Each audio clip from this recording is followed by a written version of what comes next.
کیا. 28 رجب کی شب کا واقعہ عرض کروں. ایک صحابی رسول تھے, بھائی سننے کے قابل ہے یہ جملہ. حضرت عروہ غفاری رضی اللہ تعالیٰ عنہ صحابی رسول تھے, گراں گوشت تھے, کان اچھی طرح سنتے نہیں تھے. بلکہ بتاؤں, رجال کی کتابوں میں اس بزرگ کے لیے کیا جملہ لکھا ہے؟ کانا لا یسمع صوت الرعد. اتنے گراں گوشت تھے کہ بادل کی گرج کی آواز بھی ان کے کان تک نہیں جاتی تھی. یعنی کام کر ہی نہیں رہے تھے, کام نہیں کر رہے تھے. 28 رجب کی شب کو, وہ دن جس دن حسین کو نکلنا ہے نا مدینے سے, اس سے پہلے والی رات 28 رجب کی شب, عروہ غفاری سوتے سوتے چونک کے اٹھے اور اٹھ کے بیٹھ گئے. زوجہ نے اشارے سے پوچھا ہوا کیا, یہ تم اٹھ کیسے گئے؟ کہنے لگے میں اتنا گراں گوش ہوں کہ میں بادل کی گرج نہیں سنتا, لیکن میرے کانوں میں کچھ بیویوں کے رونے کی آوازیں آ رہی ہیں.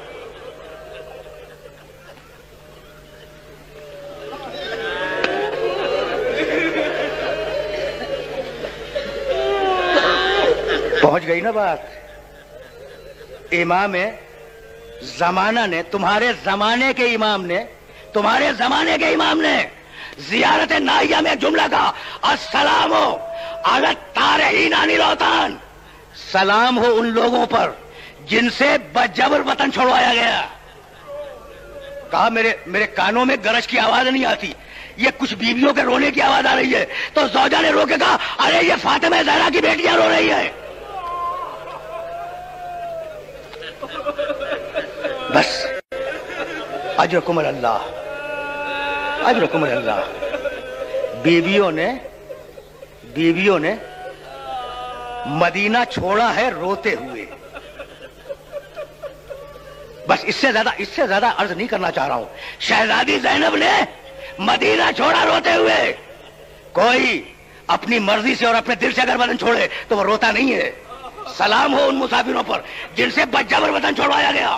8 ذی الحجہ کو جب حسین نے طے کر لیا کہ میں مکہ چھوڑ دوں گا, یاد ہے نا, 28 رجب کو چلے تھے, 3 شعبان کو والد مکہ ہوئے اور 8 ذی الحجہ کو مکہ سے چلنے لگے.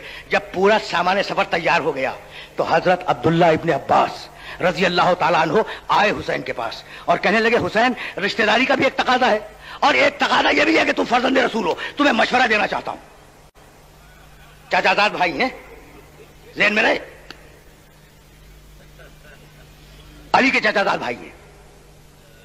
حسین میں تمہیں ایک مشورہ دینا چاہتا ہوں. کہا فرمائیے. کہا حسین میں زمانے کے حالات کو دیکھ رہا ہوں اور میں سمجھ رہا ہوں کہ تم اگر سفر اختیار کرو گے مکے سے تو تمہاری جان محفوظ نہیں ہے, تمہاری جان محفوظ نہیں ہے. کہا لیکن ابن عباس میں نے طے کر لیا ہے, میرے نانا خواب میں آئے تھے, میں نے طے کر لیا ہے کہ مجھے مکہ چھوڑنا ہے. کہا اچھا فرزند رسول, ابن عباس کہہ رہے ہیں, اچھا فرزند رسول, اگر آپ جا ہی رہے ہیں تو آپ جائیں, ان بیویوں کو کیوں لے جا رہے ہیں؟ فضائے مکہ میں 2 جواب بلند ہوئے. ایک جواب حسین نے دیا, کہا ابن عباس شاء اللہ ان یراہن سبایا, میں کیا کروں, اللہ کی مشیت یہ کہ ان بیویوں کو قیدی دیکھے. اجرکم اللہ, اجرکم اللہ, اللہ کی مشیت یہ ہے کہ ان بیویوں کو قیدی دیکھے. اور دوسرا جواب ایک محمل سے آیا, شہزادی زینب نے آواز دی کہ ابن عباس بہن کو بھائی سے چھوڑانا چاہ رہے ہو. اجرکم اللہ, اجرکم اللہ. قافلہ چلا. دوسری محرم کو قافلہ سرزمین کربلا میں وارد ہوا. بس میرے دوستوں میں نے بڑی زحمت دی, لیکن 2-4 جملے سن لو. دوسری محرم کے 2-4 جملے. سرزمین کربلا پر جب حسین کا ذوالجناح پہنچا تو گھوڑے نے چلنے سے انکار کیا. حسین نے پے بپے سواریاں بدلی, کوئی گھوڑا آگے بڑھنے کے لیے تیار نہیں تھا. کہا ذرا بلاؤ گاؤں والوں کو. گاؤں والے آئے. کہا بھئی اس گاؤں کا نام کیا ہے؟ مختلف نام لیے گئے. ایک بوڑھے نے کہا یقال لہا کربلا. فرزند رسول اس گاؤں کا نام, اس زمین کا نام کربلا ہے. بس یہ سننا تھا کہ ایک مرتبہ حسین نے آواز دی, واللہ ہاذہی ارض کرب و بلا, خدا کی قسم یہ کرب و ابتلا کی منزل ہے. ہاں ہونا محت و رہا لینا, یہاں ہماری سواریاں ٹھہر جائیں گی. ہاں ہونا تجبہ اطفال ہونا, یہاں ہمارے بچے ذبح کیے جائیں گے. ہاں ہونا تجبہ حریم ہونا, یہاں محمد کے اہل حرم اسیر کر لیے جائیں گے.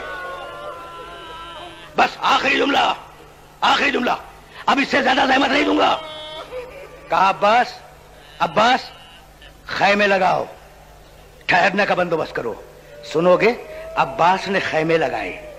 جب خیمے لگ گئے تو کہا ذرا بنی اسد کے لوگوں کو بلا کے لاؤ. گاؤں والے آئے.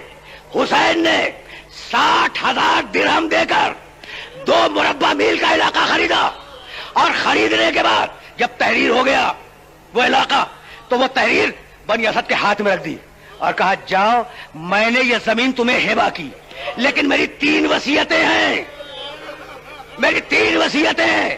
پہلی وصیت تو یہ ہے کہ جب ہم مر جائیں تو ہمیں دفن کر دینا, اجرکم اللہ. دوسری وصیت یہ ہے کہ اگر کوئی ہمارا نشان قبر پوچھتا ہوا ہے تو اسے بتلا دینا. اور تیسری وصیت یہ کہ ہمارے ظاہروں کو 3 دن اپنا مہمان رکھنا. اجرکم اللہ, اجرکم اللہ.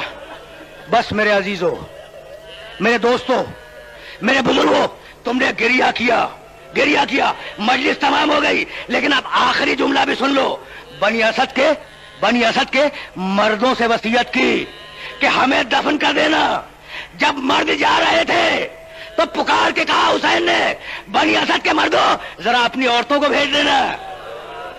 عورتیں آئیں, کہنے لگے بنی اسد کی عورتوں, میں فاطمہ زہرا کا بیٹا ہوں, میں خدیجۃ الکبریٰ کا نواسا ہوں, میں تمہاری شہزادی زینب کا بھائی ہوں. اگر تمہارے مرد, وصیت ہے, اگر تمہارے مرد فوج یزید سے ڈر کر ہمیں دفن نہ کریں تو پانی بھرنے کے بہانے سے آنا